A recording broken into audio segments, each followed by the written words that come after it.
Hey guys, it's Lockpicking Patrolman, aka Tim here, and today what we're going to do is see if we can make this First Secure by Schlage deadbolt any more worth the money that we paid for it. This was about $15 at Walmart, and I just noticed in the last couple weeks that my Walmart started carrying these. Haven't seen them anywhere else, but we explored them in my live on June 19th, Saturday morning. And we saw how it installed. We saw what came with it. So if you're curious about all that, then go back and watch that live. It's not that long. And you can fast forward through about the first 20-25 minutes or so. And if you're only interested in the lock. Anyway, so let's see. First off, let's go ahead and pick it. I've got it in the locked position because the bolt is extended. So this is going to be on the outside of the door, and whatever this lock is protecting is just on the other side, and all we have to do is get this open. So I'm just using a top of the keyway pry bar for a turning tool, and just my standard cheap Chinese pick, and I'm going to go in kind of light tension, feel for a binder. Okay, there's one click.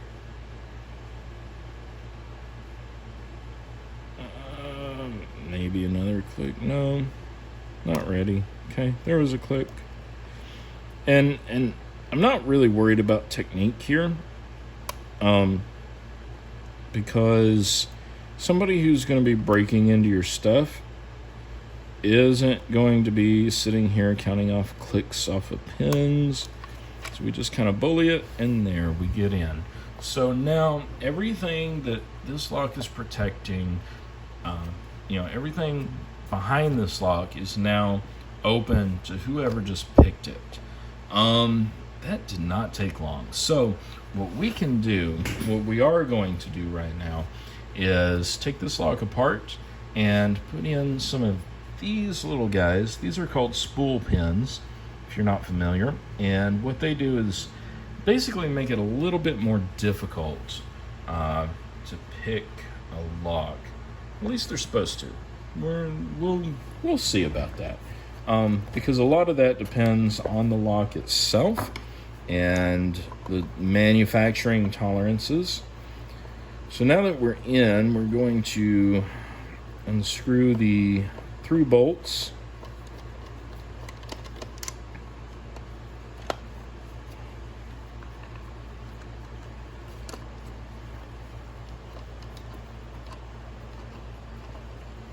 And these are just the bolts that hold the cylinder basically into the door. And you can see it just slides right off like that. So we'll set this back for a second. And then here is our lock cylinder. Here's our lock cylinder, still in the pick position.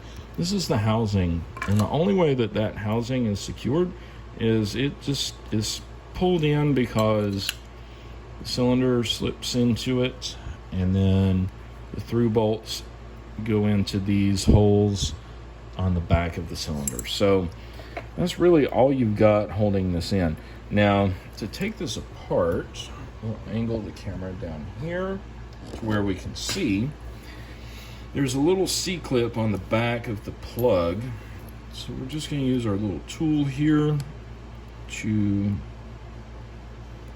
push this off without relocking the cylinder, and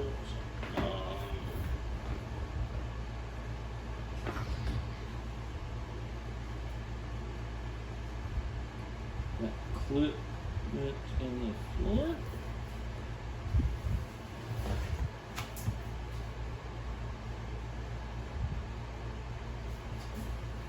Here it is. Parts always have a tendency to go flying everywhere sometimes. So anyway, here it is. We're still in the picked position, and we can tell that because the keyway is going this way and the caps for the chambers are up here. Now, this cylinder is very similar to a Defiant brand cylinder in the shape, construction, and appearance. Also, it has a crimped on tailpiece, which means you cannot swap this out for anything else. So we're going to take a hollow follower and put it on there, and that allows this tailpiece to go straight through like that. And then we're just going to run this through, hopefully not lose anything. I did get jammed up on one pin up here at the front. That slid through. Now, so that we can try to decide where to put our spool pins.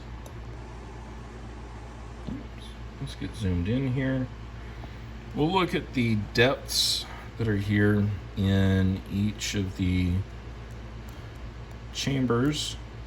So we've got a fairly deep cut here, a shallower cut here, even deeper cut there, slightly shallower one there. So I'm going to say that we should put these spool pins in these deeper cuts where they'll be more effective. And I'm going to show you where they go by putting them in here. And you can see basically how these work is that as the standard pins, which will be in chambers 2 and 5, are lifted, it will allow the plug to turn slightly. However, these spool pins will get hung up and give it what we call a false set. If you imagine this to be straight up and down, when we set those standard pins, it'll turn slightly and catch. But these spools will make it more difficult because you have to lift them up with your pick, lift them up to the shear line without dropping everything else, or at least knowing how to compensate for dropping everything else. So we're going to put them in 1, 3, and 4. Remember that for me, folks. 1, 3, and 4. Because we're going to have to take out all of the top pins. So we'll do that. There's 1, 2, 3, 4. Actually, just 4 of the top pins we'll have to take out. And we'll reserve one of these for putting back in chamber number 2. So we'll start with number 4.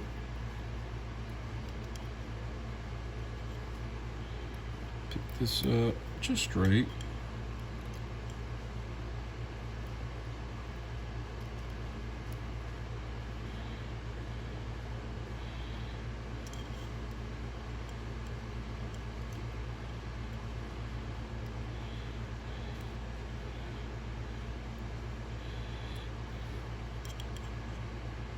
If I had a set of pinning tweezers, this would be a lot easier.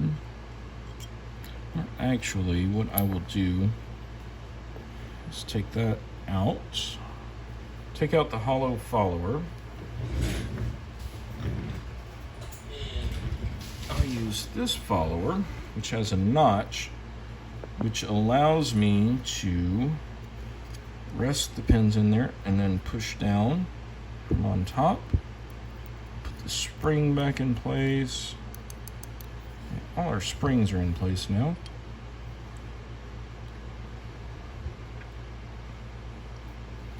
Let me get in here, push those down, and I will go in from the back,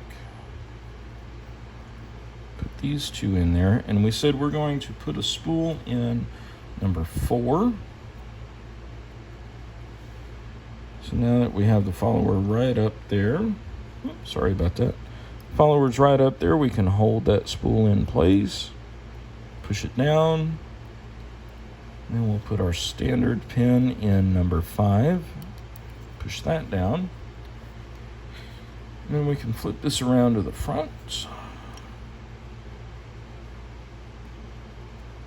push it back to number 3, which is also going to have a spool. That follower, I don't know if you can see that in there, but the notch in that follower holds the pin still, kind of helps me guide it in there.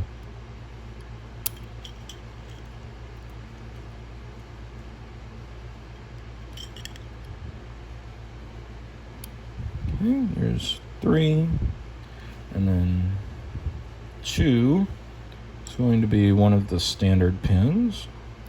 So we slide that in there, and then 1 will be another spool pin.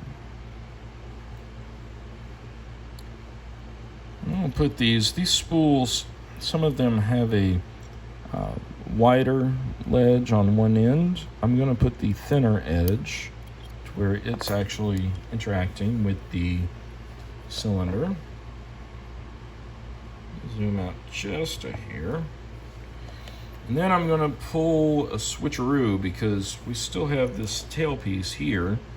And actually, while we have this out, I'm going to grab the pick, and I want to look at this key pin. Now, on a lot of cheap economy priced locks, this top part will be rounded over or beveled similarly to the bottom, to where they can be dropped in either way. This one is not. This one is flat on the top, and then of course conical down here on the bottom where it meets the key to bring it up to the shear line.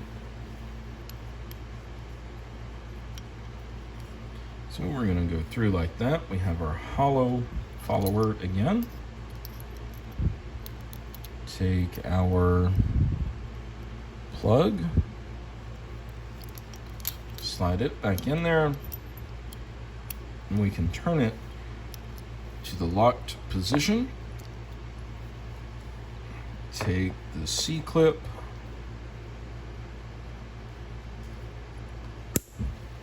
snap that into place, move our tools out of the way, bring the camera back up. This is still our lock here, and put that through with a Defiant style deadbolt. You want to make sure that the bolt is retracted and that this is in the horizontal position. So we slide it through like so.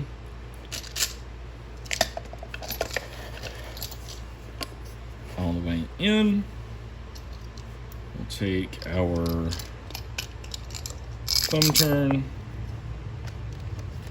slide that on, take our through bolts, slide them in to the holes to align on the back of that cylinder. Tighten it down, but you don't want to really crank it down too tight because that might actually bind up the action of the lock.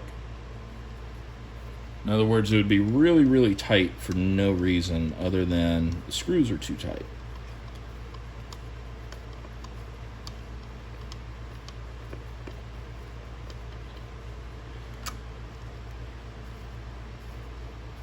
Pull that in, and the same with this one.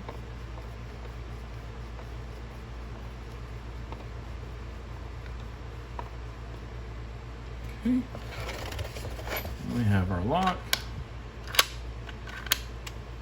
and the bolt operates normally. So we saw how quickly that I was able to unlock this at the start of the video. It's in the locked position now. Thumb turn is turned just like it would be with it on your door. The keys do still work, you can see. So, you know, when you leave in the morning, you lock it behind you, pull the key out, and go about your day, trusting that this lock will keep your stuff secure. So let's come along again, same tools that we used before. Put in the tensioner and go in, find our binders, which are the pins that bind up first whenever they're ready to be picked.